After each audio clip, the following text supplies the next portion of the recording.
Good evening. I'm making this video for the newer people and to show them how to read the charts that I post. I know that we have a lot of new members, and I got a few questions of how do I read the charts, how to interpret it. So I'm gonna go over this a little bit.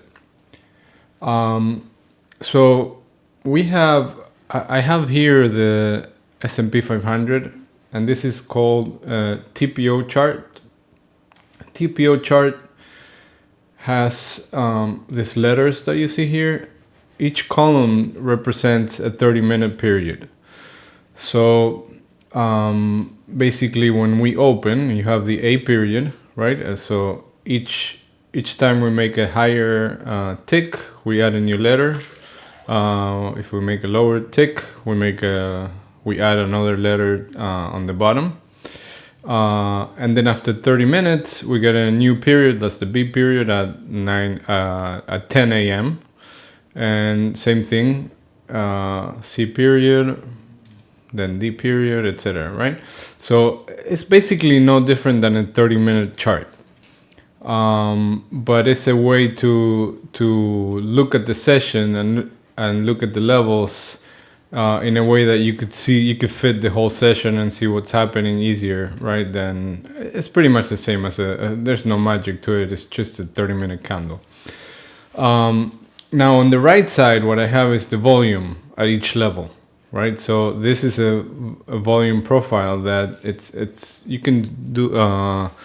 You can see this in Thinkorswim also. You don't need any special chart. You can put a 30-minute chart with a volume profile on the side, and you can see for the session where the volume is trading at. So in this case, for example, you could see that there's a very thin part, and then there's a wider part where more volume was traded throughout the session. You could see at 48.67 and 3/4, there was the most volume traded for Friday. That means that at that level there was much more trades than at any other level throughout the session. If you look at it, you see these thin areas. You have a little volume here from the morning, but mostly, this area was very thin, and then we traded the most volume at here, and that is the point of control. I'm always referring to the point of control. If you hear my on my streaming, and if you see my notes, always referring to the point of control.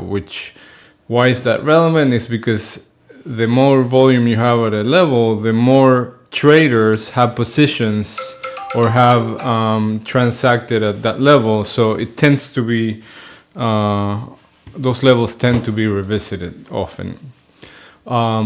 And same thing goes, the opposite case goes for where you have levels that don't have much volume, like this, for example. You can see that these areas that I have in green, I just highlighted them because these are single prints, right? So that means that we went through these levels, and then we never were able to revisit them and trade again through these levels. So these are single prints, and this generally represent levels that where stops got triggered, and it just went through the price really fast, and nobody could trade again because everybody kept either chasing these longs or getting stopped out of their shorts. And you can see it happen right at the breakout of the previous range. So I always mark this because if, for example, in the next session we're not able to trade through this, that is the most bullish scenario, right? So I'm always want to keep track of where the single prints are, and eventually they get filled, but initially they act as support in this case, right? If they were on top, they would act as resistance. So let me show you the longer term chart now, which is what I'm always referring to. So this is pretty much this is how I'm looking at this. Each one of this is a profile. This is a TPO chart for Friday.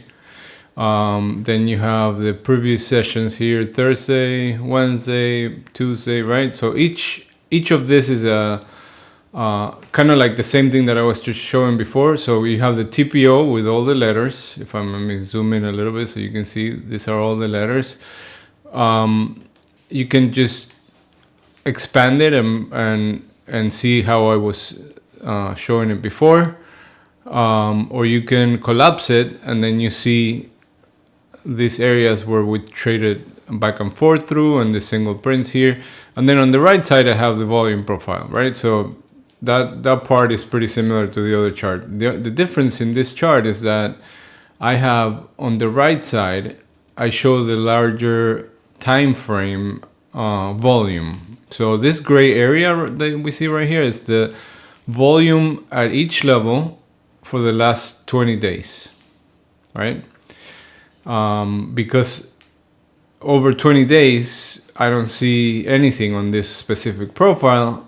I have underneath in red, I have the last 90 days, right? So you can see that in the last 90 days, we traded down here. We have some volume down here, 4,500s. And if I need to add more, I would add the 365 volume profile. And if I need to, I'll go with longer time frames. But that's what I'm looking at on the right side. So I know, for example, we've been trading in this range. And I have marked the 20-day. If you see on the left, you see the 20-day point of control, the 5-day point of control. Remember, those are the levels with high volume, right? So I know that if we come back, for example, in this range, these high volume areas are going to act as magnets. Same thing as this one. And if we break down here, this one is going to be a magnet, right? 45.68. And then on this right here, on the right side, this is a little more advanced order flow kind of thing, but so that you know, because I sometimes reference these levels. These are areas where there's a delta accumulation from bigger traders, from big traders. So I show them in my chart, and I know that there's, when we get to these levels where the high delta levels are, there's going to be some kind of reaction because some institution or some big trader is positioned there and it's going to have to do trade against that level. And the reason I know that is because it's just very high in comparison to all the other ones. If you paid attention of the action on Friday, I said on Thursday I said that we were gonna stop at and pause at 804, and that's exactly what happened, because there was this big delta level and we got there, then we backed down, we consolidated for a little bit, there was some back and forth, and then we were able to break through that level. And then I said the next one was gonna be around 815, and that was pretty much the high of the day. So those are good levels to watch, and I reference them from time to time, and you can see them on the right side of the chart. Then I have the pivots that I look at, the weekly pivots. This is just simply, I take this from Thinkorswim and I just add them to my chart. They're the person pivots. And the reason why you see two of them is because I look at the RTH and the extended hours pivots, because sometimes they're different, like they're very different, and you have a range, and you can see, because algos are programmed to trade around those, you can see like a lot of back and forth through them. So those I update manually every week, every month. We have the monthly here, we have the quarterly all the way down here. So I'm looking at those too. And when you see a line like this, like a purple line like this, that's coming out of a previous session, that's a untested point of control, and I will always also refer to that because those are the levels with the most volume in each session that tend to be revisited. I also keep track of the previous day's settlement, which is also an area which usually you have a lot of volume and tends to get retested, especially if it's an end of the week settlement. So that's why I marked here the week settle price. So I think that's pretty much those are the main things that I'm looking at as far as the profile goes. Sometimes I shade these areas, like if it's a low volume area, I shade it because I know that I want to be paying attention if we get down here, if there's buyers here. But on here, you see how I marked this low volume area because I want to see if we get to this level, buyers should defend. So I'm looking at that. I think that's pretty much it. On the bottom of the chart down here, I have the levels that I usually look at pre-market. These are the ones for before Friday that I had posted. And I just updated this for one time framing and for balanced on the monthly, on the weekly, on the daily. So now we're one time framing up in all time frames. That means that, like if you look at the daily, each session has made higher highs and higher lows, and we're not able to break the previous day's low, right, for the last few sessions. So once we break this low, the one-time framing will end. That's why I have it's going to end at 48.15 because this is 48.15 is the low of Friday. Same thing goes for the weekly and for the monthly. I'm keeping track of that. And if you look at the what I'm looking at for Sunday night and Monday morning, I'm going to look at this profile because after we spend the whole day moving higher, traders found this is the first time that we broke a low in the 30-minute periods, right? So this is where we started balancing and accepting prices throughout the whole session, right? So I'm gonna be looking at this is gonna be kind of like my line in the sand, 48.60, and I'm gonna see if by Monday morning, if we are trading within this profile, or if we start trading in the single prints, which is where we broke above the range. This is gonna be so the most bullish scenario is that we cannot break 48.60 and we keep trading in here and then move higher. Trading inside this single print is a little less bullish, and trading below the breakout area of 48.41, in my opinion, there's a very high chance that we come back to value to the 48.12 area, right? So these are kind of like the main things that I'm going to be looking at.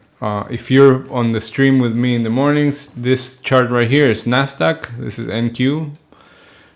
This is the delta that I'm going to go over deltas in another video, but this is basically how it's showing me how aggressive the buyers or the sellers are throughout the session, and I have it separated by the cumulative delta. Small contracts 0 to 10, I believe I have it, and then large contracts is 10 to 100, and very large contract over 100 lots. I think that's how I have it. I have to double check the exact numbers, but I think that's what I have. I got this from Futures Trader 71. Don't want to just take the credit, but I learned that from him to look at that. It's just a guide to see who's participating in the moves. You can see on Friday, the very large traders were really active, and you usually don't see that too much. And then here I have the ADSPD. this is for the S&P 500, and I have this for the Nasdaq also, the internals. And then I have the ticks for Nasdaq and the ticks for New York Stock Exchange. And that's pretty much it. If you have any more questions about how I use the charts, feel free to ask in the chat or send me a message, and I will be glad to expand.